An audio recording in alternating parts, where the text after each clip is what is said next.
இந்த மகா சிவராத்திரி ஸ்பெஷல் ஷோவில் நம்ம இன்னைக்கு யாரை சந்திக்க இருக்கோம்னா நடிகரும் ஆஸ்ட்ரோ பிளானட் அனலைசரும் ஸ்ரீ புவனேஸ்வரி உபாசகருமான ஸ்ரீராம் சந்திரசேகரை தான் சந்திக்க இருக்கோம். ஸோ இப்போ வந்துட்டு சிவராத்திரி வருது அண்ட் மகா சிவராத்திரி. ஸோ அதை பற்றின விசேஷமான நிறைய விஷயங்கள் பற்றி பேச இருக்கோம். ஸோ முதலாவதாக சிவராத்திரினா முதல்ல நிறைய பேருக்கு என்னன்னே தெரியாமல் இருக்காங்க. ஸோ சிவராத்திரினா என்ன, அதை வந்துட்டு எப்படியெல்லாம் வந்துட்டு செலிப்ரேட் பண்ணணும்? அதுக்கு முன்னாடி சிவராத்திரிங்கிறது சிவன்னாலே நடராஜரோட ஞாபகம், டான்ஸ் இதை பற்றி வந்துடும். ஸோ அதனால் நான் பேசிக்கலி கெட்டம் பிளேயர். ஸோ அதனால் ஒரு சின்னதான ஒரு கொன்னக்கோல் மட்டும் லைட்டாக சொல்லிவிட்டு அதுக்கப்புறம் ஒரு எழுத்து வாக்கு வச்சுருக்கேன். அதை பற்றியும் ஆரம்பிச்சுட்டு பொறுமையாக ஒவ்வொன்றா போகலாம். தென் தக்கிட்ட தத்தா தக்கிட்ட தத்தா தக்க தக்கிட்ட தென் தென் தக்கிட்ட தென் தென் தென் தக்கிட்ட தத்தா தக்கிட்ட தத்தா தக்க தக்கிட்ட தென் தென் தக்கிட்ட தின் தின் தின் தக்கிட்ட தக்க தக்கிட்ட தக்க தக்கிட்ட தரிக்கிட்ட தரிக்கிட்ட தக்க தின் தக்கிட்ட தக்க தக்கிட்ட தக்க தக்கிட்ட தரிக்கிட்ட தரிக்கிட்ட தக்க தின் தக்கிட்ட தரிக்கிட்ட தரிக்கிட்ட தக்க தக்க தக்கிட்ட தரிக்கிட்ட தரிக்கிட்ட தக்க தரிக்கிட்ட தக்க தரிக்கிட்ட தரிக்கிட்ட தக்க தரிக்கிட்ட தரிக்கிட்ட தரிக்கிட்ட தரிக்கிட்ட தக்க சர்வம் புவனேஸ்வரி பிரமாதம். ஸோ இது வந்துட்டு சிவனுடைய ஆமாம் தாளம். நீங்கள் கேட்கும்போதே சிவன் அப்படி அந்த ஆடம் இந்த தாளத்தில் வந்துடும். ஆதியும் அந்தமுமாய் ஆத்மஸ்வரூபமாய் மறைவிலும் சரி நேரிலும் சரி எத்திசைகளிலும் சரி எல்லா உயிரினங்களிலும் சரி என்றும் காத்து ரட்சித்து கொண்டிருக்கும் எல்லா உயிரினங்களுக்கும் பசியையும் போக்கி 16 பெற்று பெருவாழ்வு வாழ பிள்ளைகளை அப்பன் மறந்தாலும் அப்பன் பிள்ளைகளை ஒரு சணமும் மறவாதபடி அவன் அவனை வேண்டாம் என்று சொன்னாலும் சிவன் அவனுக்கு கவசமாக இருக்கிறான். அத்தகைய பரம்பொருளை பற்றி பேச வந்திருக்கிறேன். எஸ். ஸோ சிவராத்திரி இப்போ வந்துட்டு எல்லா டைமும் சிவராத்திரி வருது. பட் மகா சிவராத்திரின்றது என்ன விசேஷம்? மகா சிவராத்திரிங்கிறது ரொம்ப ரொம்ப விசேஷம்மா. அதாவது பாவத்தை நம்ம எப்படி கழிச்சிக்கிறது அப்படிங்கிறதுக்கு நிறையா விதங்கள் ஞானிகள் ரிஷிகள் சொல்லப்பட்டிருக்கு. அந்த ஞானிகள் ரிஷிகள் சொல்லப்பட்ட ஒரு மிக முக்கியமான விஷயம் மகா சிவராத்திரி. நீண்ட ராத்திரியாக போயிருக்கு. நீண்ட ராத்திரியாக ஆனதுனால அதில் 4 கால பூஜை உண்டு. அந்த 4 கால பூஜையில் ஒரு கால பூஜை ரொம்ப வித்தியாசமான ரொம்ப மெயினான பூஜைன்னு சொல்லப்பட்டிருக்கு. இதில் நீங்கள் ஒருத்தர் ஒவ்வொரு மாதிரி விரதம் இருக்கலாம். இந்த சிவராத்திரியை பொறுத்த வரைக்கும் நீங்கள் கேட்ட கேள்விக்கு நான் யார் முழிச்சிருந்து அதோட விஷயத்துக்கு ஏற்படுறாங்களோ அவங்களுக்கு எல்லா பாவங்களையும் போக்கி, முக்கியமாக சொல்ல போனோம்னா தெரிஞ்சு பண்ண பாவம் தெரியாத பண்ண பாவம்னு 2 உண்டு. இந்த சிவராத்திரியை பொறுத்த வரைக்கும் தெரியாத பண்ண பாவமாக இருந்தாலும் சரி தெரிந்து பண்ண பாவமாக இருந்தாலும் சரி 2த்துக்குமே விடிவு மோச்சனம் சிவராத்திரி. ஸோ மற்ற ராத்திரிகள்லாமும் இருக்குது. ஆனால் சிவராத்திரி மாத்திரம் ஏன் அவ்வளவு ஸ்பெஷல்? சிவராத்திரி எப்படி உருவாச்சு? ஆக்சுவலாக பார்த்தீங்கன்னா சிவராத்திரி இந்த சமயம் இப்படியே தான் உருவாச்சு நம்ம எடுத்தோம்னா அது சொல்ல இயலாகாது. ஏன்னா ஒரு சமயத்தில் பிரம்மன் உபாசகம் பண்ண ஒரு இது, ஒரு சமயம் விஷ்ணு பகவான் பண்ண பூஜை, ஒரு சமயம் அம்பாள் பண்ண பூஜை, பார்வதி பரமேஸ்வரி பண்ண பூஜை, ஒரு சமயம் தேவர்கள்லாம் பண்ண பூஜை. அதனால தான் 4 காலமாக சொல்லப்பட்டிருக்கு. ஸோ அதுதான் அந்த 4 கால பூஜை. அதனால தான் 4 கால பூஜையாக சொல்லப்பட்டிருக்கு. ஓகே. அண்ட் அந்த 4 கால பூஜைன்றது எதனால கம்பல்சரி இந்த 4 கால பூஜை? அதுதான் சொல்ல வரேன். 4 கால பூஜை எதனால் வந்தது அப்படின்னா, முதல் கால பூஜை பிரம்மதேவனுக்கும், 2ஆம் கால பூஜை விஷ்ணு பகவானுக்கும், 3ஆம் கால பூஜை பார்வதிக்கும், 4ஆம் கால பூஜை தேவதேவர்களுக்கும் சொல்லப்பட்டிருக்கு. ஒவ்வொன்றுக்கும் ஒவ்வொரு விதமான பூஜை அபிஷேகங்கள்லாம் உண்டு. ஆக்சுவலாக 4 கால பூஜை வீட்லேயே பண்ணலாமா? எப்படி வேணாலும் பண்ணலாம். ஒரு சிவன் நாமா சொல்லிட்டு மட்டும் பண்ணலாம், மன நிம்மதியாக இருக்க வச்சுட்டு பண்ணலாம், மெடிடேஷன் மட்டும் இருந்துட்டு பண்ணலாம். அபிஷேகம் பண்ணுறதா இருந்தால் முதல்ல பால் அபிஷேகம், 2வது இது ஃப்ரூட்ஸால் அபிஷேகம், பஞ்சாமிர்த அபிஷேகம்னு சொல்லுவாங்க, 3வது தேன் அபிஷேகம், 4வது கரும்புச்சாறு. பால் அபிஷேகம், ஃப்ரூட்ஸாக அபிஷேகம், தேன் அபிஷேகம், 4வது கரும்புச்சாறு. கரும்புச்சாறு ரொம்ப விசேஷம். ஆக்சுவலாக சிவராத்திரிக்கு கரும்புச்சாரால் கடைசியாக அதை நிவர்த்தி பண்ணும்போது மிகப்பெரிய பாவங்கள் வந்து இதுவாகுதுன்னு சொல்லப்பட்டதுனால தான் அது கடைசி நிவர்த்தியாக அது சொல்லப்பட்டிருக்கு. இது வந்து கோவில்கள்லயே வந்துட்டு இந்த மாதிரி தான் பிரசாதம் வந்து கொடுப்பாங்க. இல்லைம்மா, கோவிலில் வந்து சில பல கோயிலெல்லாம் மாறுபடும். அது வந்து அவங்களோட நிர்வாகம் விஷயங்கள்லாம் தெரியல. பட் நம்ம இப்போ வீட்டில் பண்ணுறோம். மேக்ஸிமம் நீங்கள் சொல்கிற மாதிரி ஆகம விதிப்படி பண்ணுறவங்களோட இருக்கிறவங்க எல்லாமே இப்படி தான் பண்ணுவாங்க. சிவராத்திரின்றது வந்துட்டு காலையிலேருந்தே சில விஷயங்கள் வந்துட்டு அனுசரிப்பாங்க. அண்ட் சில பேர் வந்து அந்த ஈவினிங்க்கு மேலே தான் அனுசரிப்பாங்க. So what is the right time? எப்போ வந்து கரெக்டான அந்த பூஜை வீட்டில் பண்ணுறதுக்கான ஏதுவான நேரம்? ஆக்சுவலி பூஜை புனஸ்காரம்னு பார்த்தீங்கன்னா ஈவினிங் தான் ஆரம்பிக்கணும். விரதம்ங்கிறதுக்கு அதுக்கு வேற விஷயம். பூஜை நீங்கள் எடுத்துக்கிட்டீங்க அப்படின்னா ஈவினிங் தான் ஆரம்பிக்கணும். ஈவினிங் ஒரு 4 கால பூஜையாக சொல்லப்பட்டிருக்கு. 6லேருந்து 6:30 முதல் காலம், அதுக்கப்புறம் 9:30லேருந்து 10:30. ஒவ்வொரு திருக்கோயிலில் ஒவ்வொரு மாதிரி ஆரம்பிப்பாங்க. அதோட விஷயம் என்னன்னு கேட்டிங்கன்னா, அந்த கோயில் ஆகம விதிப்படி அவங்களோட வழிபடைகளோட ஆரம்பித்த ஃபஸ்ட்டு சிவராத்திரி வந்து அந்த டைமில் ஆரம்பிச்சிருப்பாங்க. ஸோ அதனால் ஒவ்வொரு திருக்கோயிலுக்கும் ஒவ்வொரு டைம் மாறுபடும்.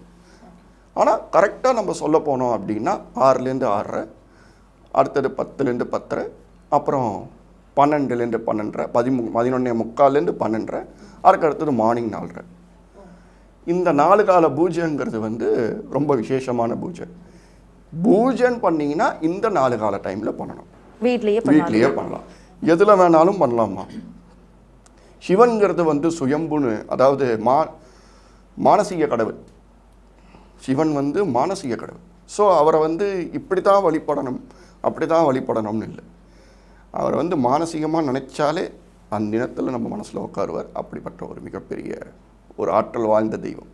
ஸோ வந்துட்டு விரதம் எப்படி இருக்கணும் அண்ட் யாரெல்லாம் விரதம் இருக்கலாம்? விரதம் அப்படின்னு சொல்லும்போது யாரெல்லாம் இருக்கலாம் அப்படின்னு கேட்டால், யாரெல்லாம் முடியுமோ அவங்கெல்லாம் இருக்கலாம். அதை வந்து வெரி இம்பார்ட்டண்ட்டாக நான் இங்கே சொல்கிறேன். உடல் முடியாதவங்க, இதால் என்னால் நிற்க முடியாது, தலை சுற்றுது, ப்ரெக்னன்ஸ் லேடி, அதுக்கப்புறம் வந்து வயிறு சம்பந்தமான பிரச்சனைகள் இருக்கிறவங்க, இதுதான் இருந்தால் தான் ஆண்டவன் வந்து நம்மளை வந்து ஆசீர்வதிப்பாருன்னு தயவு செய்து நினைக்க வேண்டாம். அந்த மாதிரி எந்த இதுலேயும் சொல்லப்படலை. ஆனால் இருந்தால் நல்லது. சயின்டிஃபிக்கலாகவும் இந்த விஷயங்கள் வந்து ரொம்ப சொல்லப்பட்டிருக்கு. என்றைக்கு நம்ம வந்து வயிற்றுக்கு ஓய்வு தரோமோ அன்றைக்கி வந்து அந்தளோட ஆர்கன்ஸ்லாம் சரியாகும்ன்ட்டு. அதனால் இப்படி சொல்கிறதுனால உடனே வயிற்றுக்கு ஓய்வு கொடுத்தா வயிற்று பிரச்சனை ஆகுங்கிறதெல்லாம் கிடையாது. இருக்கிறவங்க தயவு செய்து சாப்பிட்ணும், இல்லைனா அதிலிட்டி ஃபார்ம் ஆகிடும். ஸோ ஆனால் இதோட வழிமுறைகள் எப்படின்னு கேட்டிங்கன்னா, பிரதோஷம் அன்னைக்கு வந்து எப்படின்னு பார்த்தோம்னா, காலையிலேருந்து சாயங்காலம் 4:30-6:30 மணிக்குள்ளே சாப்பிடாமல் இருந்துட்டோன்னா அந்த பிரதோஷத்தோட வழிமுறை முடிஞ்சுது. ஆனால் சிவராத்திரி அப்படி கிடையாது. சிவராத்திரி முதல் நாள் காலையிலேருந்து அடுத்த நாள் சாயங்காலம் தான் முடிக்கணும். ஸோ அதனால் எந்த இதுவும் சாப்பிடக்கூடாது, எதுவுமே சாப்பிடக்கூடாது. ஆனால் நீராகாரம் சாப்பிடலாம். தண்ணியாக இருக்கட்டும், இளநீராக இருக்கட்டும், இதெல்லாம் தயவு செய்து எடுத்துக்கலாம். ஏன்னா அது கூட எடுத்துக்கலன்னா இந்த காலத்தில் பூஜையும் பண்ணிக்கிட்டு இது பண்ண முடியாது. பட் நோ சாலிட் பழங்கள் அந்த மாதிரி கூட எடுக்கக்கூடாது. அதாவது முதல் நிலை விரதம்ங்கிறது அதை தான் சொல்லப்படுது. நீங்கள் விரதமாக கேட்கும்போது அதுதான் விரதம். எதுவுமே சாப்பிடக்கூடாது, வெறும் நீராகாரம் மட்டும்தான் எடுக்கணும். தண்ணீர், இளநீர் இந்த மாதிரி எடுத்துக்கலாம். இந்த மாதிரி எடுத்துக்கிட்டு யாரெல்லாம் வந்து இப்போது கோயிலுக்கு போக முடியாதவங்க வீட்லேயே இருந்து பூஜை பண்ணலாம். சிவராத்திரியை அவங்க எப்படி கடைபிடிக்கணும், என்னென்ன மாதிரியான விஷயங்கள்லாம் அவங்க செய்யணும்? வீட்டில் இருக்கிறவங்கள கேட்குறீங்களா? வீட்டில் இருக்கிறவங்கன்னு சொல்லுங்கள், இல்லை ஆஃபீஸ் கோயர்ஸ் அவங்களுக்கும் சேர்த்து. ஆஃபீஸ் கோயர்ஸாக இருந்தாலும் சரி, வீட்டில் இருக்கிறவங்களா இருந்தாலும் சரி, ஓம் நம சிவாய அப்படின்னு சொல்லிட்டு இருந்தாலே போதும். தெரியாத ஒரு மந்திரத்தை தயவு செய்தும் பிரயோகப்படுத்த வேண்டாம். பிரயோகப்படுத்தி தப்பான உச்சரிப்பு சொல்கிறதுக்கு better then what we know அப்படிங்கிறது வந்து ஓம் நம சிவாயங்கிறது பஞ்சாட்சர ஜபம். அதுக்கு அங்கன்யாசம் கரன்யாசம்னு எதுவும் சொல்லப்படல. அங்கன்யாசம் கரன்யாசம்னு ஒரு விஷயம் உண்டுமா, உபாசகர்லாம் யூஸ் பண்ணுவாங்க. அந்த மாதிரியான விஷயங்கள்லாம் ஓம் நம சிவாயக்கு சொல்லப்படலை. அது பஞ்சாட்சர ஜபம் எங்கே வேணாலும் சொல்லலாம். நமச்சிவாய, ஓம் நமச்சிவாய இதெல்லாம் சொல்லலாம். ஆனால் எந்த மந்திரத்தை சொன்னாலும் உச்சரிக்க தெரியாமல் பண்ணிட்டா பரவாயில்ல. அதுக்காக உடனே வந்து அது தவறு, ஒன்று ஜெயிலில் தூக்கி போடுற அந்த கேரி இதெல்லாம் கிடையாது. பட் ஆனால் தவறாக சொல்ல வேண்டாங்கிறது இந்த பார்க்குறவங்க கண்டிப்பாக தவறாக அதை எடுத்துக்க கூடாது. இந்த மகா சிவராத்திரிக்கு என்ன மாதிரியான விஷயங்கள்லாம் விசேஷமான விஷயம்? முக்கியமாக வந்து எந்த இதுலேயும் பண்ணக்கூடாத ஒரு விஷயம் வந்து இதில் உண்டுமா. கருப்பு எள்ளு வந்து நம்ம அமாவாசைக்கு தான் பிரயோகப்படுத்துவோம். பட் ஆனால் சிவராத்திரிக்கு கருப்பு எள்ளு நம்ம பயன்படுத்தலாம், எள்ளு சாதம் பண்ணலாம் அப்படின்னு சொல்லப்பட்டிருக்கு. அதுவே வந்து ஒரு விசேஷமான ஒன்று தான். கண்டிப்பாக எள்ளை வந்து அங்கே அதில் பயன்படுத்தலாம் அப்படின்னு சொல்லப்பட்டிருக்கு. ஸோ இந்த மாதிரியான விஷயங்கள்லாம் வாங்கணும், சேர்க்கணும், அந்த மாதிரி ஏதாவது இருந்ததுன்னா என்ன மாதிரி? வீட்டில் இருக்கிறதே உபயோகப்படுத்தலாம், வாங்கணும் சேர்க்கணுங்கிறதெல்லாம் கிடையாது. என்னை பொறுத்த வரைக்கும் மனசு தான் ஃபஸ்ட்டு மடி. மனசில் அழுக்கு சேர்ந்ததுன்னா மடியும் கிடையாது, ஆச்சாரமும் கிடையாது. மடி ஆச்சாரம்ங்கிறது எதுக்கு சொல்லப்பட்டிருக்கு அப்படின்னா, இப்போ நீங்களே என் வீட்டுக்கு வரீங்க, நான் வந்து ஒரு தட்டில் சாப்பாடு சாப்பிட்றேன். அந்த தட்டில் சாப்பிட்ட சாப்பாடை வந்து நான் உங்ககிட்ட அப்படியே கொடுத்து அதிலேயே தட்டில் போட்டு சாப்பாடு கொடுத்தா நீங்கள் சாப்பிடுவீங்களா? அந்த மாதிரி கடவுளுக்கு வந்து நம்ம வந்து அவருக்கான மரியாதையை செலுத்தப்படி அவர் வந்திருக்காங்க, அவங்க இருக்காங்க, அவங்களுக்கு அந்த ஒரு ரெஸ்பெக்டிவாக கொடுக்கணுங்கிறதுக்கு தான் இந்த மடியாச்சாரம் சொல்லப்பட்டிருக்கு. அந்த ஒரு ப்ரெசன்டேஷன் அதுக்கு தான் இது சொல்லப்பட்டிருக்கு. ஸோ இந்த பூஜையை பொறுத்த வரைக்கும் இப்படி தான் இருக்கணுங்கிறது கிடையாது. மனசு சுத்தமாக இருக்கணும். காலையில் குளிச்சுட்டாங்க, மத்தியானம் குளிக்கலை, ஆனால் எனக்கு உடம்பு சரியில்லை, நான் எங்கேயும் வெளியிலலாம் போகலை, அதனால் நான் பண்ணலாம் அப்படின்னா தாராளமாக பண்ணலாம். காலையில் குளித்ததுக்கு அப்புறம் திருப்பி ஈவினிங் குளிக்கணும் அப்படிங்கிறதெல்லாம் கண்டிப்பாக கிடையாது. அண்ட் இப்போ வந்துட்டு கோவிலுக்கு போகிற மாதிரி இருந்தால் எந்த டைமுக்கு கோவிலுக்கு போய் பூஜை பார்க்கறது நல்ல விசேஷமான விஷயம்? 5:30 மணிக்கெல்லாம் போயிடணுமா, 5லேருந்து 5:30 மணிக்கு போயிடணும். அதாவது ஈவினிங்கு அடுத்த நாள் காலையில் வரைக்கும் ஜேன்னு இருக்கும். முக்கியமாக இதோட விஷயம் என்னன்னு சொல்ல பார்த்தீங்கன்னா, நம்ம வந்து விரதம் இருக்கிறவங்க மற்றவங்களுக்கு வந்து அன்னதானம் படைக்கிறது ரொம்ப விசேஷம். ஸோ நான் இப்போ விரதம் இருந்தேன்னா நான் அன்னதானம், நீங்கள் அன்னதானமாக கொடுக்கறது விசேஷம். ஓகே, விரதமாச்சு அது என்ன அங்கே வந்து நம்ம வந்து படைக்கலாமா, அது கொடுக்கலாமா, இல்லை இதை சாப்பிட்றாங்க, அதெல்லாம் கிடையாது. விரதம் இல்லாத ஒரு பக்தி உண்டு. விரதம் இருக்கிறது தான் சிவராத்திரின்லாம் கிடையாது. அதனால் விரதத்தின்படி ஒருத்தங்க இருந்து அவங்க சிவராத்திரிக்கு வந்து அன்னதானம் படைத்தால் பல பாவங்கள் விமோச்சனமாகும். அண்ட் வீட்டில் சிவராத்திரி அன்னைக்கு பூஜை பண்ணணும் அப்படின்னா என்னென்ன மாதிரியான விஷயங்கள் எல்லாம் கான்சென்ட்ரேட்டடாக கவனித்து பண்ணணும்? வீட்டில் பண்ணுறோம் வெறும் ஓம் நம சிவாய சொன்னாலே அபிஷேகம் பண்ணலாம். ருத்ரம் பண்ணுறன்ட்டு நம்ம வந்து ஏதாவது ஒரு அச்சரத்தை விட்டுட்டோம்னா அது ரொம்ப பாவத்தில் போய் சேரும். ஸோ அதுக்கு பெட்டர் நீங்கள் ரெக்கார்டை வந்து நல்ல ஒரு இதை போட்டு கூட பண்ணலாம், தவறு கிடையாது. நல்ல வேதம் இது பண்ண ரெக்கார்டெலாம் நிறையா வந்திருக்கு, அதை போட்டு கூட பண்ணலாம். ஆனால் முக்கியமான விஷயம், சிவராத்திரி அன்றைக்கி நான் முழிச்சிட்ருக்கேன், நான் முழிக்கணும் அப்படிங்கிறதாக ஆட்டம் போடுறதோ, இல்லை டிவி பார்க்குறதோ, இல்லைனா மொபைலில் நோண்டுறதோ, இல்லை ஊர் சுற்றிக்கிட்டு முழிச்சிட்டு இருக்கிறதுன்னு சொல்கிறதோ பிரயோஜனம் கிடையாது. அது கண் விழிப்பில் வராது. ஓகே, அது வந்து ஜஸ்ட் ஊர் சுற்றுறது மட்டும்தான், அது கண் விழிப்பில் வராது. சிவநாமா சொல்லிட்டாது இருக்கணும், ஓம் நம சிவாயவாது சொல்லணும், அப்போ தான் அது பிரதிபலிக்கும்.